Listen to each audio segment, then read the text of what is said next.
Puji nama Tuhan, Bapak, Ibu, dan Saudara yang terkasih dalam Tuhan Yesus Kristus.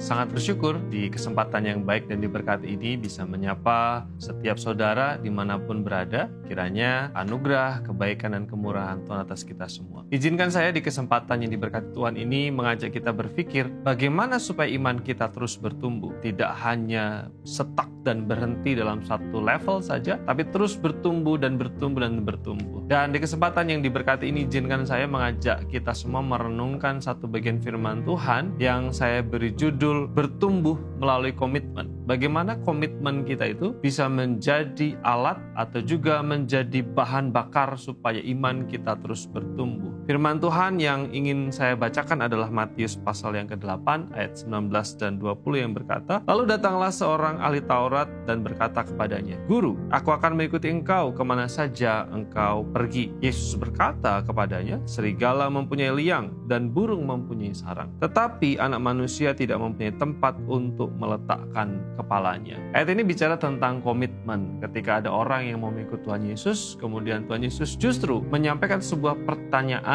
atau pernyataan yang menghadirkan dan memicu perenungan. Bagaimana mungkin seseorang mau ikut Yesus sedangkan Yesus saja dikatakan di sana tidak punya tempat untuk meletakkan kepalanya. Bapak, Ibu, dan Saudara yang terkasih dalam Tuhan, beberapa waktu ini berita di media sosial maupun juga media arus utama digemparkan dengan sebuah peristiwa tentang seorang pendaki gunung dari Brasil yang bernama Juliana Marins, yang ketika dia melakukan pendakian itu dia terjatuh, lalu kemudian dia harus dievakuasi. Dan sayangnya dievakuasi dalam keadaan meninggal di kedalaman jurang sedalam 500 meter. Pertanyaannya adalah kenapa ada seseorang yang rela naik gunung jauh-jauh dari Brasil, begitu capek, susah, menembus medan yang begitu berat. Bukan hanya dia, ternyata orang-orang yang punya kecintaan kepada alam, mereka rela untuk pergi bertaruh nyawa, membayar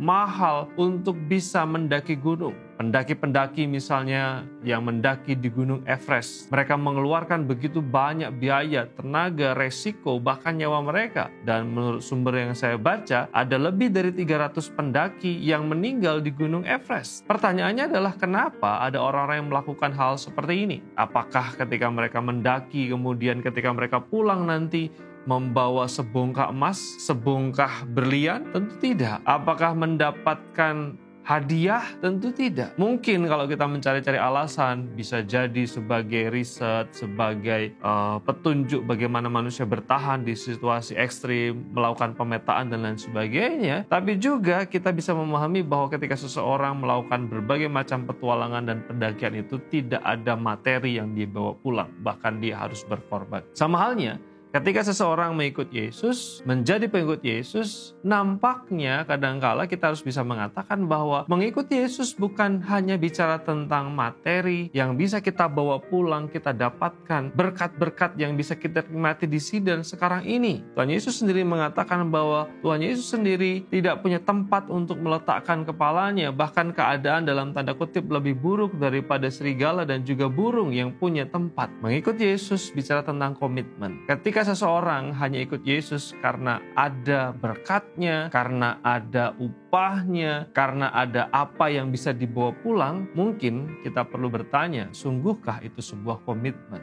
Komitmen adalah bertanya, apa yang saya berikan? Bukan apa yang saya dapatkan. Ketika seseorang bisa memikirkan pertanyaan ini, maka seseorang sedang bertumbuh. Imannya semakin dewasa, imannya semakin kuat, dan kekristennya menjadi semakin sejati atau semakin murni di dalam Tuhan. Biarlah kita belajar dari teks ini, mengikut Yesus dengan sungguh-sungguh, dengan segala komitmen dan kesungguhan. Mari kita berdoa. Bapa di surga, kami bersyukur untuk kasih dan kemurahan-Mu. Kami bisa belajar firman Tuhan tentang komitmen. Biarlah komitmen kami menolong kami untuk bertumbuh dalam kasih karunia-Mu. Terima kasih Tuhan, dalam nama Yesus kami berdoa.